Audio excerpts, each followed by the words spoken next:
Have you heard about the fasting mimicking diet by Walter Longo? I certainly have, but I think that the ketogenic fasting mimicking diet can be actually much more effective and easier. So check out this video and make sure you subscribe for future videos like this one. The fasting mimicking diet, or FMD, is a fasting protocol that deprives your body from calories for a certain period of time. You're not gonna fast from all food, but you're still gonna consume a small amount of calories every day. This can quote-unquote mimic some of the benefits of extended fasting. Studies on the fasting mimicking diet have shown that it lowers cholesterol, C-reactive protein, blood glucose, IGF-1 and blood pressure. However, it's possible that these effects simply came from caloric restriction. The fasting mimicking diet is a low protein, moderate carb, moderate fat type of diet that restricts your calories to less than 40% of what you would normally consume. You're gonna be eating about 500 to 1000 calories for 2 to 5 days, and on the 6th day you're gonna return to a normal way of eating. During this period you're gonna induce a huge caloric deficit, you're gonna lose some weight, and you're gonna improve your insulin sensitivity and other health benefits of fasting. On the original fasting mimicking diet, you can eat things like a nut bar, a bowl of soup, and some crackers with a few olives or something like that. Day 1, you eat about 1000 calories, 10% protein, 55% fat, and 35% carbs. Day 2 to 5, you eat about 500 to 700 calories, 10% protein, 45% fat, 45% carbs. Day 6, you transition back to a normal caloric intake. Not so fast. Although the fasting mimicking diet can give you some of the benefits of fasting, it's not as effective as a real extended fast. Most of the benefits of FMD come from this serious caloric restriction that you experience. Compared to the fasting mimicking diet, an extended 3 to 5 day fast is going to have a much greater effect on longevity as well as weight loss. First of all, you're going to create a larger energy deficit because of your eating 0 calories. Secondly, you're going to reset your immune system and eliminate all pathogens. Third, autophagy will recycle a lot more dysfunctional and weak cells because of the higher nutrient stress. Fourth, it's actually much easier to stick to 0 calories and stay in a deeper fasted state rather than eating smaller amounts of unsatiating foods that can actually make you hungrier than you were before. And fifth, an extended fast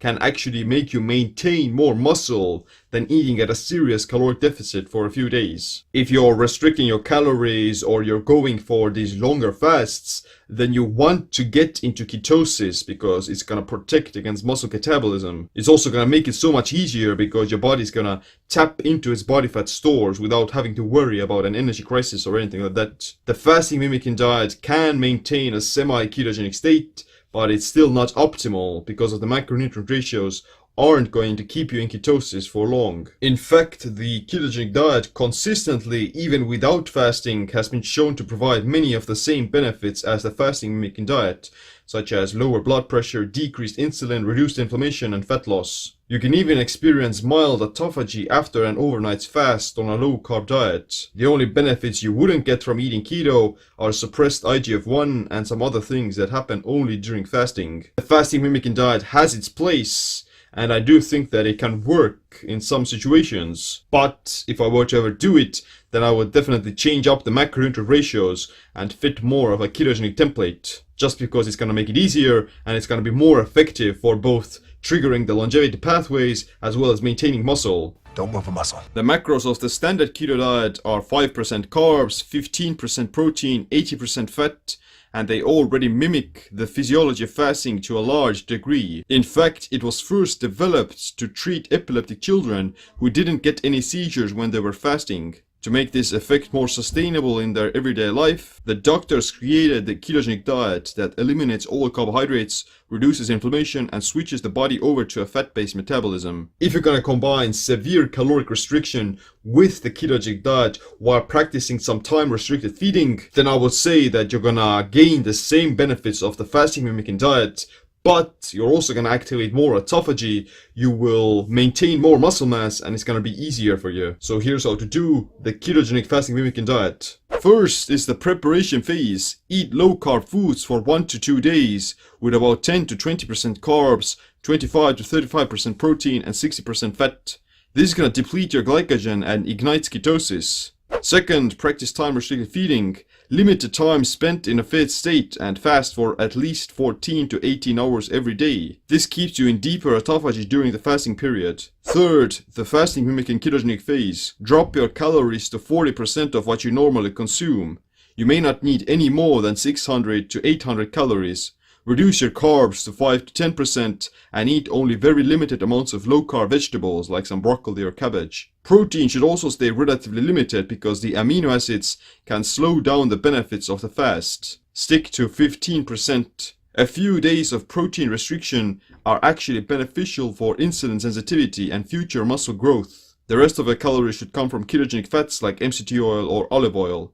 In total, stay under 1000 calories and do this for 3 to 4 days. Eat nutrient-dense foods. You'd want to get more nutrients from fewer calories. Eat organ meats, egg yolks, take a green juice powder, add herbs and spices to your foods that stimulate autophagy like turmeric, ginger, ginseng and medicinal mushrooms. A cup of bone broth, fish roe, some BCAAs and cod liver oil are great supplements for this. And lastly, on days 4 or 5, you should increase your caloric intake back to 80% of where it used to be. Then on day 7, you're gonna return to baseline, and this can help you to avoid this rebounding effect of gaining weight. After that, you can continue on with your whatever type of diet you were doing.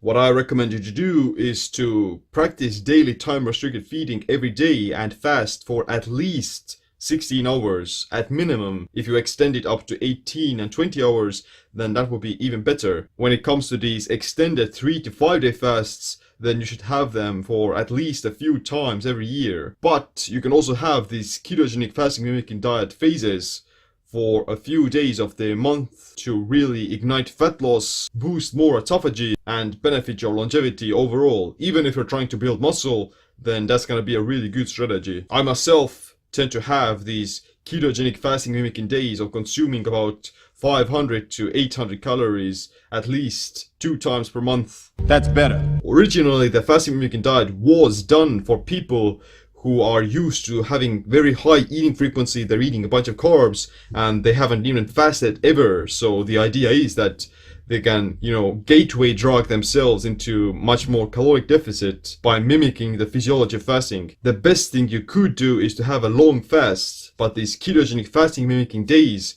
are still great for maintaining more muscle mass while still promoting longevity. So if you want to learn how to do intermittent fasting, then check out my free guide to intermittent fasting ebook. But other than that, thanks for watching this video. My name is Seem. Click the like, subscribe, notification bell as well. Stay optimized, stay empowered.